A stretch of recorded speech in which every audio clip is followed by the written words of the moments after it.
नशा करने से, व्यभिचार करने से, नशा सेवन करने से, इन तमाम कामों में पापों में धन भी नाश होता है और धर्म का भी नाश होता है और स्वास्थ्य का भी नाश होता है। तो जब इनसे बचने लगते हैं तो ये सब चीज़ बचने लगते हैं।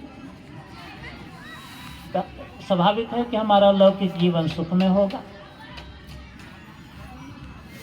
और साथ ही साथ संतों ने कहा कि पंच पापों से तो बचो, जीवन में सुधार लाओ और साथ ही साथ ईश्वर का भजन भी करो, ईश्वर की भक्ति भी करो। भक्ति करने वाले के जो भक्ति भी करते हैं, सत्संग भी करते हैं, तो उनके जीवन में सुधार और बड़ी तेजी से आने लगता है। भक्ति का मतलब ध्यान करना।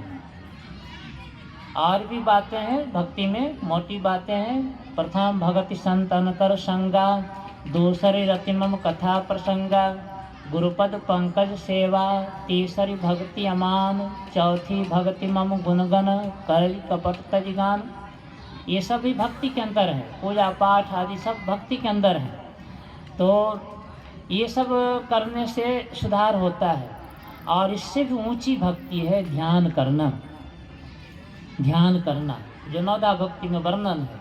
मंत्र जाप मम दृढ़ विश्वासा, पंचम भजन सुवेद प्रकाशा, छठतम शील विरति बहु कर्मा, निरत निरंतर सज्जन धर्मा, सातम सममहि मैं जग देखा, मोते संत अधिक करिएगा। ये सब ध्यान के अंदर आते हैं।